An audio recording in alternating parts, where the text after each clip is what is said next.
Hello everyone. आज हम करेंगे क्लास 12th का बिजनेस स्टडी का पार्ट 1, जिसमें फर्स्ट चैप्टर है आपका nature and significance of management. अब इसमें दे रखा है कि इसमें हम क्या क्या पढ़ेंगे इस चैप्टर में। तो इसकी करेक्टरिस्टिक पढ़ेंगे मैनेजमेंट की, ऑब्वियसली पहले डेफिनेशन पढ़ेंगे, फिर करेक्टरिस्टिक पढ़ेंगे, इम्पोर्टेंस क्या है किसी भी ऑर्गेनाइजेशन में मैनेजमेंट की। फिर उसके बाद नेचर पढ़ेंगे कि मैनेजमेंट जो है वो आर्ट होता है, ये साइंस होता है, ये प्रोफेशन होता है।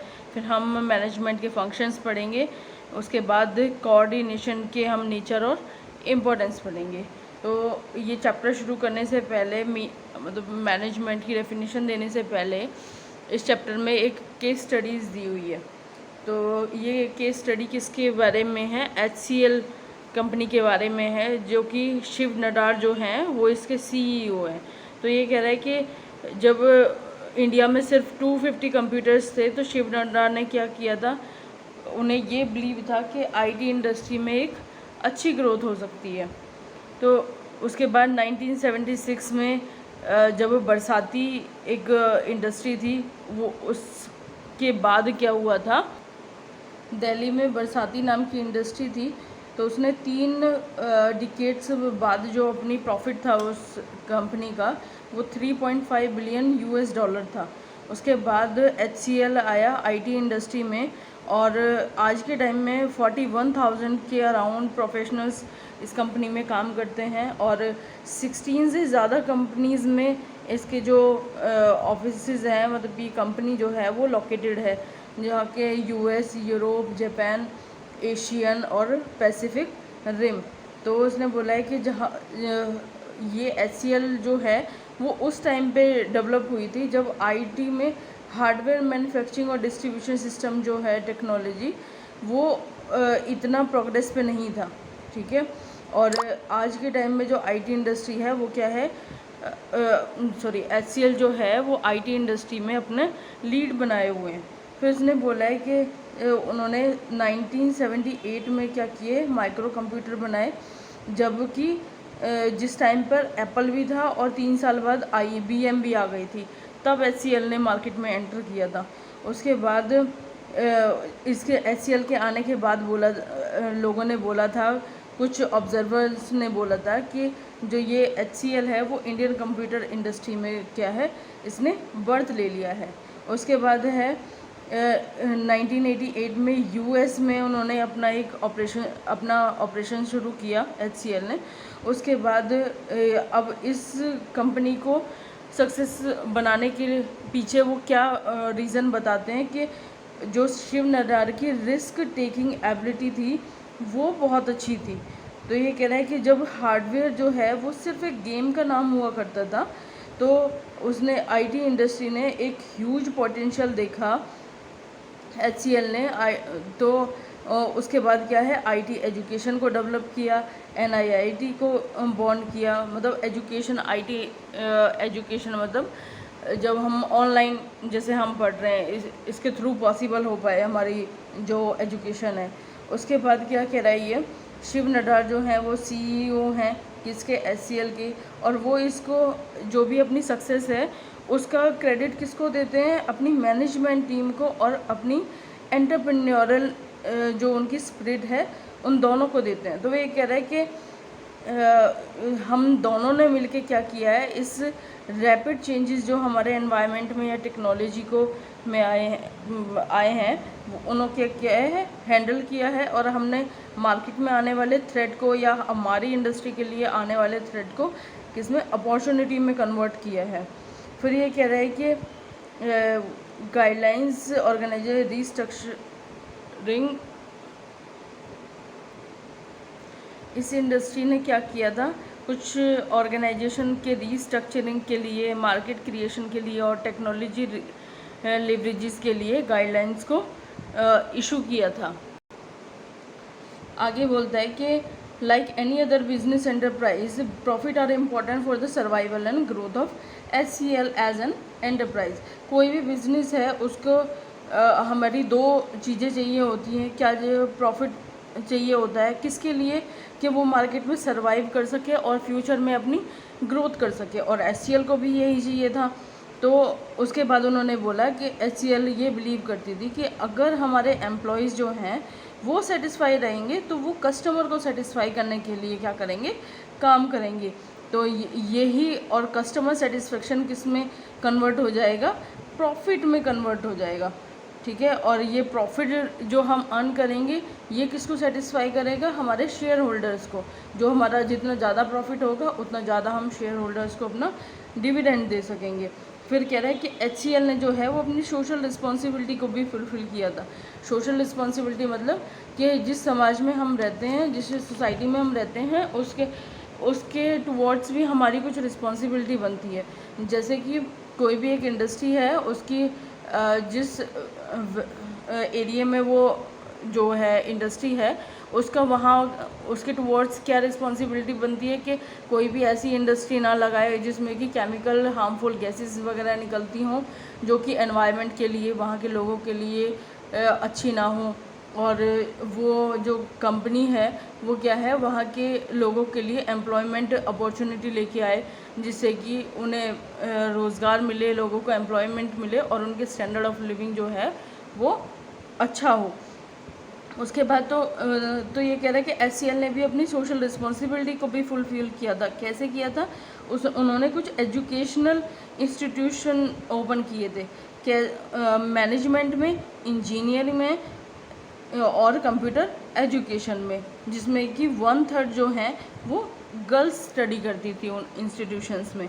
तो Shiv Nadar, according to Shiv Nadar, the future belong to the global enterprise which is able to transform itself according to the challenges of global economy। तो ये क्या कह रहा है कि जो ग्लोबल एंटरप्राइज है वो अपने आप में इतने कैपेसिटी रखते हैं कि वो फ्यूचर में अपनी ग्लोबल इकोनॉमी को भी चेंज कर सकें, ठीक है। तो अब यहाँ पे जो है हमारा कुछ इंट्रोडक्शन शुरू होता है अब मैनेजमेंट का।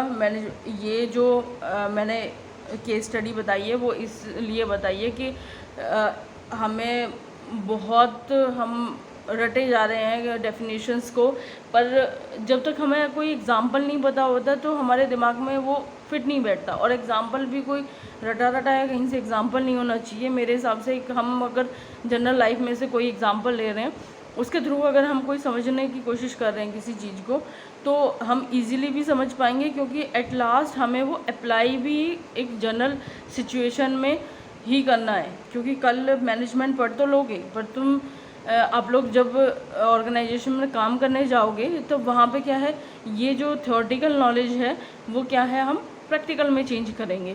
तो इसलिए हमारी मैनेजमेंट क्या है, डेफिनेशन भी हमें थ्योरेटिकल नॉलेज मतलब बुकिश नॉलेज भी होनी चाहिए, और उसे हमें रिलेट करके देखना चाहिए रियल लाइफ सिचुएशंस में।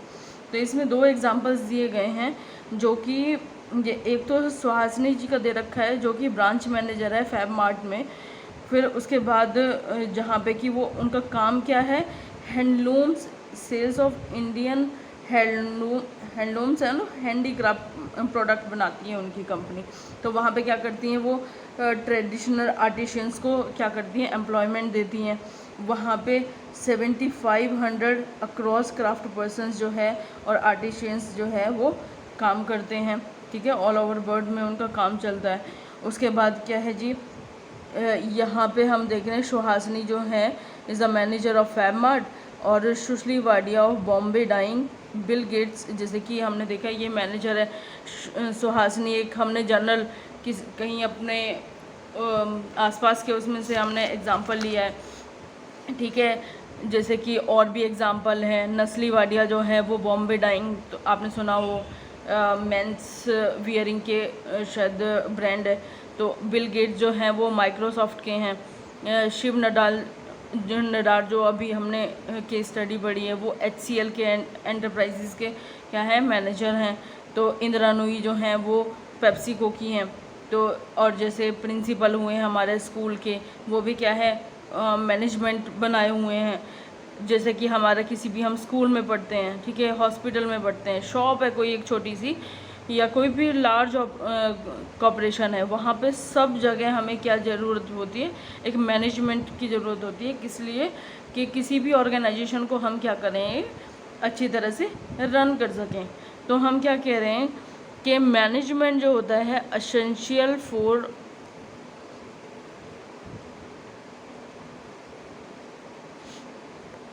Management is essential for all organization big or small, profit or non profit, service और मैन्युफैक्चरिंग।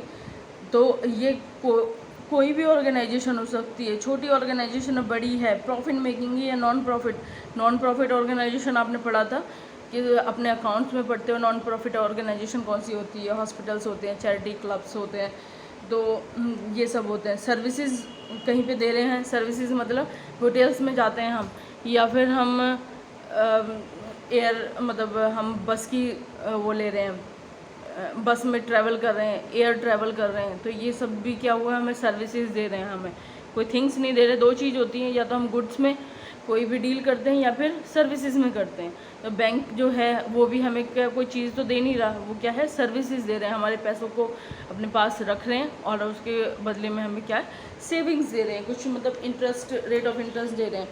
उसके बाद है management is necessary so that individual make their best contribution towards group objective. Management किस लिए किया जाता है कि वहाँ के जो इंडिविजुअल हैं वो अपना पूरा कंट्रीब्यूशन दे सकें उस ऑर्गेनाइजेशन के जो ऑब्जेक्टिव है उसे फुलफिल करने के लिए। और ऑर्गेनाइजेशन का ऑब्जेक्टिव क्या हुआ, प्रॉफिट मेकिंग।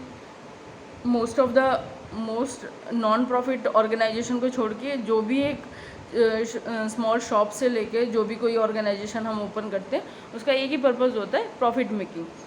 ठीक है। Management consist of a series of inter related function that are perform by all managers. तो यहाँ पे क्या है कि मैनेजमेंट में सारे मैनेजर्स मिलके अपने फंक्शंस करते हैं, वो इंटर रिलेटेड होते हैं। इंटर रिलेटेड का मतलब एक मैनेजमेंट का जो काम होगा, मैनेजर का काम होगा, वो दूसरे से लिंक होगा।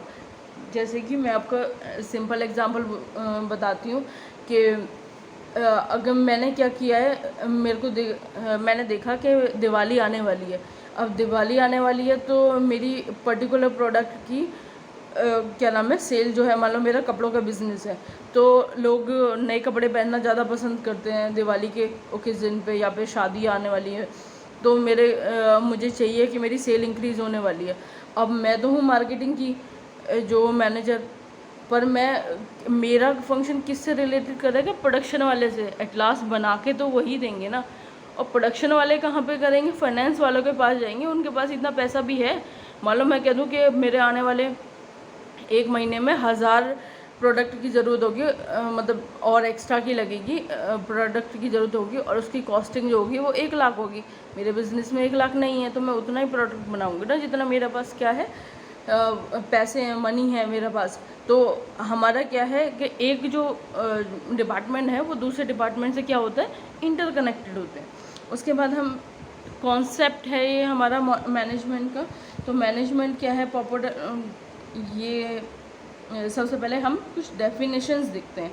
डेफिनेशंस में आपको 1 या 2 definition as it is learn होनी चाहिए। क्यों, अगर किसी ये जो मैंने यहाँ पे ये सब बताया कि मैनेजमेंट ये होता है वो होता है, ये तुम सब अपनी लैंग्वेज में लिख सकते हो, बट अगर बात आती है किसी भी पर्सन का, अगर तुम नाम लिखते हो और उसकी डेफिनेशन लिखते हो तो एज इट इज़ आपको याद होनी चाहिए, उसमें कुछ भी तुम अपनी वर्डिंग्स यूज़ नहीं कर सकते हो। और किसी की जब सेइंग्स होती है, तुमने कहीं भी देखा हो तो वो इन्वर्टेड कॉमास में होती है। ठीक है। तो सबसे पहले, और हो सकता है कि MCQ 1-2 तुम्हें डेफिनेशंस याद भी होनी चाहिए कि MCQ में आ जाए वो कि एक डेफिनेशन दी हुई है, बताओ 4 ऑथर्स के नाम लिखे हुए हैं कि ये किसकी डेफिनेशन है। ठीक है। तो पॉपुलर डेफिनेशन से लर्न होनी भी चाहिए। Management is the process of designing and maintaining an environment in which individuals working together in group efficiently accomplish selected aims. तो वो क्या कह रहे हैं कि हेरोल्ड कून्स और हैंस वेलरिच की ये डेफिनेशन है। दूसरा है management is defined as a process of planning, organising, actuating, controlling an organization's operation in order to achieve coordination of the human and material resources essentials in the effective and efficient attain of objectives। ये क्या कह रहा है कि management जो होता है वो एक प्रोसेस होता है, एक छोटा सा कोई टास्क नहीं होता, वो पूरी प्रोसेस होती है। उस प्रोसेस में क्या क्या इंक्लूड होते हैं, प्लानिंग, ऑर्गेनाइजिंग, एक्चुएटिंग, कंट्रोलिंग। तो ये सारे और जो भी बिजनेस के ऑपरेशंस होते हैं हमारे ऑर्गेनाइजेशन के वो ऑपरेशन होते हैं, वो क्या होगा, आपस में कोऑर्डिनेटेड होते हैं, ह्यूमंस में और मटेरियल रिसोर्सेज में, और किस तरह से इफ़ेक्टिव और एफिशिएंट मैन में वो क्या होते हैं, कोऑर्डिनेटेड होते हैं। और किसके लिए, attainment of objective, that is to earn the profit. हम प्रॉफिट को अर्न करने के लिए एक ही गोल की तरफ जा रहे हैं।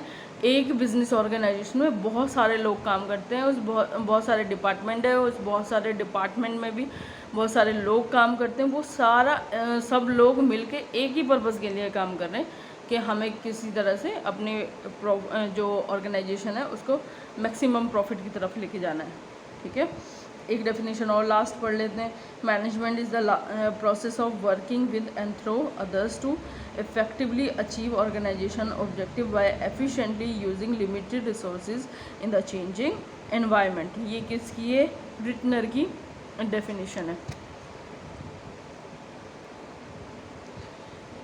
इधर भी बात उन्हीं सब चीज़ों की गई है कि मैनेजमेंट जो होता है at guiding their efforts toward achieving a common objective. Management में क्या होता है, हम सारे मिलके सब लोग, सारे एम्प्लॉयज़ जो हैं वो एक ही गोल की तरफ क्या कर रहे हैं, अपने एफर्ट्स लगा रहे हैं। उसके बाद है मैनेजमेंट जो है define as a process of getting things. Process हमने देख ही लिया था, प्रोसेस कौन सी होती है, प्लानिंग, ऑर्गेनाइजिंग, एक्चुएटिंग में उसे डायरेक्टिंग भी बोल सकते हैं। ठीक है, और next is last is controlling. उसके बाद किसी भी वर्क को अचीविंग गोल्स एफिशिएंटली, इफ़ेक्टिवली और एफिशिएंटली। अब प्रोसेस का मीनिंग तो देख लिया हमने, इफ़ेक्टिवली और एफिशिएंटली का मीनिंग देखते हैं। इफ़ेक्टिव का मतलब होता है कि कोई भी हमारा टास्क है, गिवन टास्क है, वो ऑन टाइम फिनिश हो जाना चाहिए हमारा। ठीक है, वो ऑन टाइम फिनिश होना है, और राइट टास्क में डूइंग द राइट टास्क और कंसर्न विद एंड रिजल्ट। कि वो एंड रिज़ल्ट, अगर हमने बोला था कि 1000 जो हैं हमें प्रोडक्ट प्रोड्यूस करने हैं विद इन 15 डेज़, तो अभी हमें फ़िलहाल ये देखना है कि हमारे 1000 प्रोडक्ट जो हैं वो आउटपुट जो है वो आ चुके हैं या नहीं आ चुके हैं इन 15 डेज़। उसके बाद देख रहे हैं एफिशिएंटली। एफिशिएंटली में अभी तो हमने देखा हमारा काम हो गया है क्या, इधर जो मिनिमम हमें टास्क दिया गया था कि हमें 1000 आउटपुट प्रोड्यूस करने हैं और विद इन 15 डेज़ करने हैं। पर ये भी देखना है हमें कि ये जो टास्क हुआ है वो मिनिमम कॉस्ट पे हुआ है और लेस रिसोर्सेज को यूज़ करके हुआ है, या फिर हमारा जो भी टारगेट था, हमने जो स्टैंडर्ड सेट किए हुए थे उसके अकॉर्डिंग नहीं है। इसका मतलब मेरे कहने का मतलब क्या है कि मेरे को 1000 प्रोडक्ट बनाने थे विद इन 15 डेज़। मैं कह रही हूँ कि ये काम तो मेरा हो गया, पर मैं दूसरी बात कह रही हूँ कि ये मैंने एस्टिमेट किया था कि जो 1000 प्रोडक्ट है ना, कि 10,000 की कॉस्ट आनी चाहिए थी इस पर मैक्सिमम। ठीक है, मैक्सिमम का मतलब है अगर मार्केट में उसका थोड़ा बहुत प्राइस ऊपर नीचे भी होता है उसका रॉ मटेरियल का, तभी भी मेरी मैक्सिमम इतनी ही कॉस्ट आनी चाहिए। पर होता क्या है, वो क्या है 15,000 में बन के तैयार हो रहा है। क्यों, बाय द चांस सप्लायर ने कोई सप्लाई देने से मना कर दिया, रॉ मटेरियल हमने कहीं और से ख़रीदा, या फिर क्या हुआ कि शुरू में तो हमारे वर्कर्स ने छुट्टी ले ली, पर जब लास्ट टाइम आया हमें लगा कि हमारी जो डेडलाइन है वो आने वाली है, तो हमने क्या किया, शिफ्ट लगानी शुरू कर दी। और जो हम नॉर्मल जो ओवर टाइम करते हैं वो नॉर्मल डे से वर्किंग टाइम से हमारा डबल जो होता है वेजेस होता है। मतलब अगर मैं 9 to 5 की जॉब कर रही हूँ और मेरे को हमें डिसाइड किया हुआ है कि पर पीस जो है मुझे वो 10 रुपये मिलेंगे, पर अगर मैं ओवर टाइम करती हूँ, मैं रात को भी ड्यूटी 5 के बाद मैं 7 to मान लो रात को 12 तक करती हूँ, 4 घंटे की ओवर टाइम करती हूँ, तो यहाँ पे मुझे 10 रुपये नहीं मिलेंगे, यहाँ पे मेरे को 20 रुपये के हिसाब से मुझे क्या मिलेगा, वेजेस मिलेगा। और ये डबल हो गया और ये कंपनी के लिए कॉस्ट भी बहुत ज़्यादा हो गई। तो तुमने टाइमली तो वो चीज़ कंप्लीट कर दी है, बट क्या है लेस कॉस्ट में किए कि नहीं किए। या फिर जो मेरा रॉ मटेरियल लगना था उसमें मैंने क्या किया है, बहुत ज़्यादा वेस्टेज की है। अपना जल्दी जल्दी काम कराने के चक्कर में मैंने रॉ मटेरियल पे बहुत ज़्यादा फोकस नहीं किया है और वेस्टेज बहुत ज़्यादा की है उसके रॉ मटेरियल पे, तो ये भी जो है वो ठीक नहीं होगा। जो हमारा मैनेजमेंट का मतलब ये हुआ कि एक प्रोसेस के थ्रू कर रहे हैं हम, और जो काम है वो ऑन टाइम भी होना चाहिए, लेस कॉस्ट भी होनी चाहिए, और हमारे रिसोर्सेज जो हैं वो भी लेस लगने चाहिए, मतलब ऑप्टिमम यूटिलाइजेशन ऑफ रिसोर्सेज होना चाहिए। जिस तरह से यूज़ होना था वही उतना ही होना है, वेस्टेज नहीं होनी है किसी चीज़ की। उसके बाद ये इसी की हमारी क्या दे रखी है, इफ़ेक्टिवली और एफिशिएंटली क्या होता है इसी के बारे में दे रखा है। उसके बाद कैरेक्टरिस्टिक क्या है हमारे मैनेजमेंट की, तो मैनेजमेंट जो होता है वो गोल ओरिएंटेड होता है। हमने अभी पढ़ा था कि पूरी ऑर्गेनाइजेशन में बहुत सारे डिपार्टमेंट हैं, हमारे टॉप लेवल मैनेजमेंट से लेकर लोअर लेवल वर्कर तक सब लोग काम में लगे हुए हैं, और किसके लिए, प्रॉफिट मेकिंग के लिए, ठीक है। तो और किसी भी ऑर्गेनाइजेशन, कोई भी एक छोटी से बड़ी ऑर्गेनाइजेशन कोई भी ओपन करोगे उसका कुछ तो टारगेट होगा, ठीक है। अच्छा ठीक है, ऑर्गेनाइजेशन छोड़ो, हम अगर घर में भी रहते हैं ना, ठीक है, वहाँ भी प्रॉपर मैनेजमेंट की ज़रूरत होती है। जैसे कि मान लो हमारी सैलरी है कि 50,000 है, अब मैंने उस पैसों का एफिशिएंटली मैनेजमेंट नहीं किया। एफिशिएंटली मैनेजमेंट का मतलब हुआ कि आज तो मान लो मेरी सारे खर्चे चल रहे हैं, पर इन फ्यूचर जब मेरे बच्चों की पढ़ाई होगी या किसी है उसके लिए मैंने सेविंग उठा के नहीं रखी है, या फिर मैं कह रही हूँ कि मैंने फालतू की चीज़ों पे ज़्यादा खर्च हो रहा है, जो कि वैलिड चीज़ें हैं उनके लिए उन पे पैसा कम खर्च हो रहा है, या फिर मैंने कोई मेडिकल क्लेम या ऐसी कोई चीज़ नहीं ले रखी जिससे कि इन फ्यूचर कोई मिस हैपनिंग हो जाती है, कोई हॉस्पिटलाइज हो जाता है, तो उसके लिए अचानक से जो पैसों की ज़रूरत होगी तो तुम कहाँ पे जाओगे, तो उसके लिए भी मैंने प्रॉपर मैनेजमेंट करके नहीं रखा है।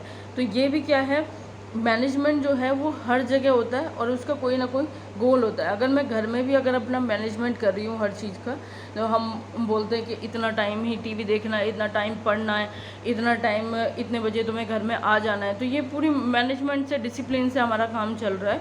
और किस लिए कि हमारा घर में जो है एक प्रॉपर डिसिप्लिन बना रहे, और जो बच्चे हैं वो अच्छे से पढ़ाई करें या जो भी कुछ है, ठीक है।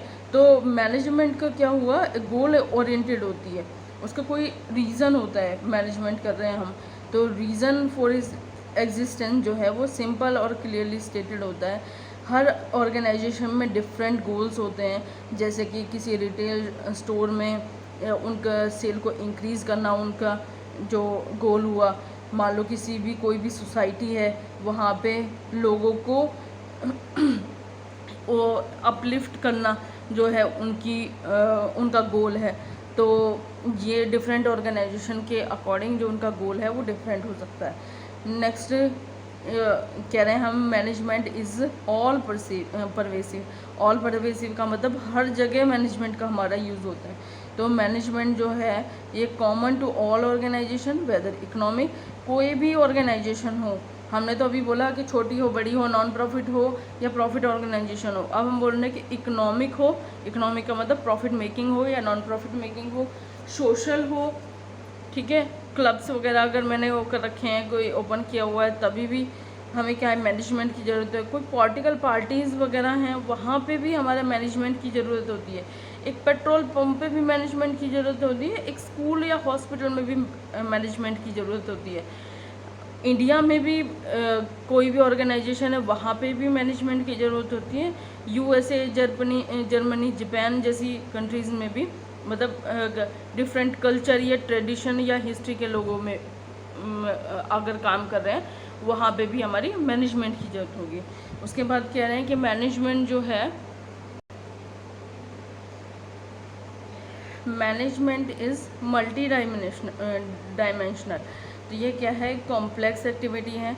इसके 3 डायमेंशंस हैं। कौन कौन से? Management of work, management of people, और थर्ड वन है मैनेजमेंट ऑफ ऑपरेशंस।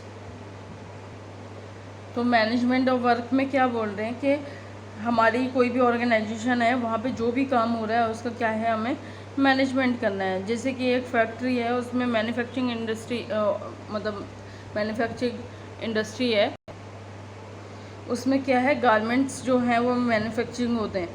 ठीक है। तो वहाँ पे कस्टमर को सेटिस्फाई करना उनका क्या है, मैनेजमेंट के थ्रू उनका गोल है, ठीक है।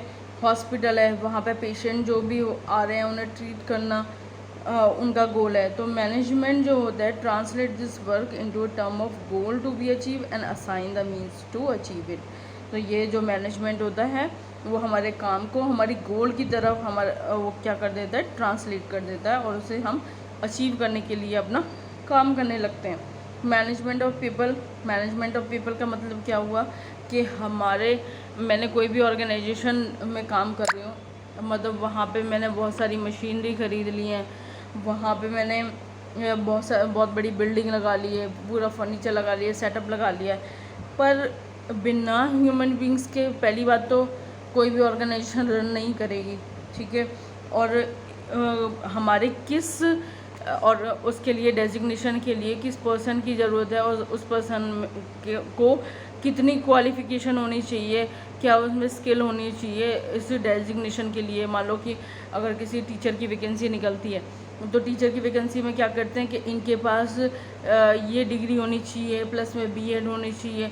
तो ये क्या है, पर्टिकुलर स्किल होनी चाहिए। मान लो मैं बोलूँ कि ह्यूमन रिसोर्स है, तो ये होता है कि ह्यूमन रिसोर्स डिपार्टमेंट में मैनेजर की ज़रूरत है, तो उसके पास क्या डिग्री होनी चाहिए, एमबीए होनी चाहिए विद एचआर। अगर मैं फाइनेंस में मैनेजर चाहिए, अगर फाइनेंस डिपार्टमेंट में मेरे को काम करना है, तो वहाँ पे उसके लिए मेरे पास क्या क्वालिफ़िकेशन होनी चाहिए कि मेरे पास या तो CS होना चाहिए, या फिर मैंने एमकॉम की हुई हो, या एमकॉम के साथ भी या बीकॉम की हुई हो, उसके साथ मेरे को जो पर्टिकुलर सॉफ्टवेयर होते हैं आजकल अकाउंटिंग के वो चलाने आने चाहिए, टैली हुआ, सैप हुआ। तो ये सब कौन मैनेज करते हैं, ह्यूमन रिसोर्स डिपार्टमेंट मैनेज करता है। और उसके बाद भी और जैसे कि मान लो कि मशीन मेरे को मेरे ह्यूमन, ऐसा नहीं है कि एक ही बार में जब हम कंपनी जब सेटअप करते हैं तभी ह्यूमन रिसोर्स की ज़रूरत पड़ती है। ये जब तक हमारी कंपनी चल रही है तब तक हमें ह्यूमन रिसोर्स की मतलब लोगों की ज़रूरत पड़ेगी उस कंपनी को रन करने के लिए। तो हम क्या कह रहे हैं कि मान लो कि इन फ्यूचर मैंने क्या किया, एक प्रोजेक्ट है उसे हायर ले लिया है, तो उसके लिए मेरे क्या चाहिए, उस प्रोडक्ट का मतलब 1 महीने में मुझे कंप्लीट करके देना है। तो मैंने क्या किया, मुझे और ह्यूमन रिसोर्स की ज़रूरत पड़ेगी। अगर 1 महीने में कंप्लीट कर, मेरे पास प्रेजेंट में 10 वर्कर हैं और 10 वर्कर वो 1 महीने में उस प्रोजेक्ट को नहीं ख़त्म कर सकते, तो मेरे को एक्स्ट्रा और मैन पावर चाहिए। उसके लिए मैं फिर से हायर करूँगी, और जब वो प्रोजेक्ट ख़त्म हो जाएगा, मैं हो सकता है कि किसी पर्सन को मैं रख भी लूँ या किसी पर्सन को बोल दूँ कि इन फ्यूचर हमें कभी ज़रूरत पड़ेगी तो हम आपसे कांटेक्ट करेंगे। तो ये सब कौन मैनेज कर रहा है, ह्यूमन रिसोर्स को, कब आ रही है, कब जा रही है, कौन से स्किल चाहिए, कौन से डेजिग्नेशन पे हमें किस पर्सन को रखना है, ये मैनेजमेंट ऑफ पीपल में आता है। उसके बाद है मैनेजमेंट ऑफ ऑपरेशंस। ऑपरेशंस का मैनेजमेंट हो रहा है। ये क्या कह रहे हैं कि basic product organisation, it has some basic product और सर्विसेज टू प्रोवाइड। हम किसी भी ऑर्गेनाइजेशन में या तो कोई प्रोडक्ट दे रहे हैं अपने कंज्यूमर्स को, या फिर उन्हें क्या कर रहे हैं, सर्विसेज प्रोवाइड कर रहे हैं अपनी सर्वाइवल के लिए। तो उसमें क्या होना चाहिए, हमारा मैनेजमेंट होना चाहिए। और ये कह रहा है कि is interlink with both the management of work and people. हमने अभी 2 पढ़े थे, management of work and management of people. तो इनके बीच में जो है वो इंटरलिंक होता है क्या, मैनेजमेंट ऑफ ऑपरेशंस। फिर नेक्स्ट पॉइंट बोलता है, 4th पॉइंट, मैनेजमेंट जो है वो कॉन्टीन्यूस प्रोसेस है। ऐसा नहीं है कि एक बार अगर तुमने मैनेजमेंट कर दी है तो बस हमेशा के, जैसे मान लो मैनेजर को मैंने एक बार अपॉइंट कर लिया और बोल दिया कि सबको सब काम समझा दिया जाए, और ये ऐसा नहीं है कि वो फिर जब तक हमारी ऑर्गेनाइजेशन चलेगी तब तक वो उसी तरह से काम करने। कई बार हमें एनवायरनमेंट के अकॉर्डिंग अपने काम को चेंज करना पड़ेगा, कई बार सिचुएशन के अकॉर्डिंग हमें अपने काम को चेंज करना पड़ेगा। तो हर टाइम हमें मैनेजमेंट की ज़रूरत पड़ेगी। ये ऐसा नहीं है कि एक ही बार मैनेजमेंट कर दिया और हमारा काम ख़त्म हो गया। उसके बाद है management is a group activity. तो ग्रुप एक्टिविटी में हमने देखा था कि किसी भी ऑर्गेनाइजेशन में डिफरेंट डिपार्टमेंट होते हैं, उनमें डिफरेंट इंडिविजुअल्स होते हैं। तो वो क्या होते हैं, सारे member, every member of a group में डिफरेंट पर्पस होता है उस ऑर्गेनाइजेशन को ज्वाइन करने का, ठीक है। तो ज्वाइन करने का मेरे को अपनी बेसिक नीड्स पूरी करनी है, इसलिए मुझे उस कंपनी में काम करना है, मुझे अपने फ्यूचर में कुछ बनना है, इसलिए मुझे ऑर्गेनाइजेशन में काम करना है। तो ये सारे उनके डिफरेंट ऑर्गेनाइजेशन के डिफरेंट गोल्स हैं, पर सारे वो अपने गोल्स को भी ध्यान में रखते हुए और कंपनी को के गोल्स को भी ध्यान में रखते हुए वो क्या कर रहे हैं, उस ऑर्गेनाइजेशन में काम कर रहे हैं। और ये किस दोनों को मैच करने का काम कौन कर रहा है? मैनेजमेंट, एक गुड मैनेजमेंट। ठीक है, management is a dynamic function. तो डायनेमिक फंक्शन क्या है? दो चीज़ें होती है, एक स्टैटिक होता है, एक डायनेमिक होता है। स्टैटिक चीज़ क्या होती है? जो स्टिल होती है, चेंज नहीं होती है। डायनेमिक क्या है? जो चेंज होती रहती है। तो हमने बोला कि वो क्या है, एनवायरनमेंट के अकॉर्डिंग चेंज होती रहती है। ठीक है, मैनेजमेंट पॉलिटिकल फैक्टर्स हो सकते हैं, सोशल कोई भी फैक्टर हो सकता है, इकोनॉमिक फैक्टर हो सकता है। तो इन सब को ध्यान में रखते हुए हमें अपने मैनेजमेंट का तरीका भी चेंज करते रहना चाहिए। जैसे कि जो काम करने का तरीका हमारा पहले ऑर्गेनाइजेशंस का था, ठीक है, अब जो हमारी ऑर्गेनाइजेशन, जैसे कि अब मैं बोलूँ कि सबसे पहले आपके इसमें भी आएगी कि थ्योरीज आएंगी कुछ। तो सबसे पहले थ्योरी आई थी एक क्लासिकल थ्योरी। वहाँ पे क्या था कि लोगों से बस मशीन की तरह काम करवाया जा रहा है। अगर उन्हें 1000 प्रोडक्ट बना रहा है तो 1000 प्रोडक्ट बनाने हैं। हमें नहीं पता कि तुम्हें कितनी थकान हो रही है, तुम्हें रेस्ट टाइम भी दिया जा रहा है कि नहीं दिया जा रहा है, तुमसे प्रॉपर इतने एनवायरनमेंट अच्छा है या नहीं है, इन चीज़ों के ऊपर ध्यान नहीं दिया जा रहा। मतलब उन्हें मशीन, लोगों को मशीन समझा जा रहा है। ठीक है, और तो उस टाइम पे फिर अब कितना इस एनवायरनमेंट में आप लोग काम कर पाओगे? नहीं। फिर उसके बाद धीरे धीरे ये हमारी मेंटालिटी, कुछ और थ्योरिस्ट आए, उनकी ये मेंटालिटी चेंज हुई और उन्होंने नई थ्योरी दी कि लोगों को अब जो इंडस्ट्रियल पॉलिसीज़ देखोगे वहाँ पे होता है कि तुम्हें 8 घंटे वर्क करना है, नाइट में अगर वर्क करना है तो वहाँ पे डबल तुम्हारी सैलरी होगी, या फिर किसी हॉलीडे पे अगर तुम्हें वर्क करना है तो वहाँ पे भी डबल सैलरी देनी पड़ेगी तुम्हें, किसी भी वर्कर को, एम्प्लॉय को। उसके बाद है अगर क्या नाम है, तो मैनेजमेंट क्या है, वो टाइम के साथ चेंज, टाइम के वो टाइम और सिचुएशन के अकॉर्डिंग वो चेंज हो सकता है। और सिचुएशन में क्या है, कुछ एनवायरनमेंट फैक्टर हो सकते हैं, एक्सटर्नल एनवायरनमेंट फैक्टर, जो कि सोशल, इकोनॉमिक और पॉलिटिकल फैक्टर्स हो सकते हैं। जैसे कि इसमें आपकी बुक में भी दिया हुआ है एक एग्जांपल मैकडोनल्ड का। मैकडोनल्ड आप सबको पता है कि आउटसाइड इंडिया की जो वो है कंपनी है, और बाहर के लोग जो हैं वो नॉनवेज ज़्यादा खाते हैं या फिर वो बीफ वगैरह खाते हैं। अगर सेम मेन्यू वो है वो इंडिया में लेके आते हैं तो उनका काम नहीं चलेगा इससे। ठीक है, तो उन्हें जल्दी ही उनके सर्वाइवल पे थ्रेट आ जाएगा। ठीक, तो उन्हें अपना मेन्यू क्या है, चेंज करना पड़ा था according to environment. Next is management is an intangible force. Management कोई पर्सन नहीं है, कोई ऐसी थिंग नहीं है जो सबको दिखाई दे। मैनेजमेंट क्यों, कैसे दिखता है कि अगर तुम्हारी ऑर्गेनाइजेशन अच्छे से रन कर रही है, ऑर्गेनाइजेशन में प्रॉपर डिसिप्लिन बना हुआ है, लोग प्रॉपर काम अपना वर्क कर रहे हैं, तो वहाँ पे क्या है, हमें दिखता है कि हमारे मैनेजमेंट जो है वो बहुत अच्छा है इस जगह पे। तो एम्प्लॉयज़ अगर हैप्पी हैं, प्लान्स अच्छे बने हुए हैं, सेटिस्फाइड हैं, ऑर्डरली है, और तो ये सब क्या है, इससे पता चलता है कि हमारे जो इस ऑर्गेनाइजेशन, पर्टिकुलर ऑर्गेनाइजेशन में जो भी मैनेजमेंट है वो बहुत अच्छा है। तो आज के लिए हमारा इतना ही। नेक्स्ट में वीडियो में हम करेंगे ऑब्जेक्टिव्स, और next importance and nature of management. Thank you.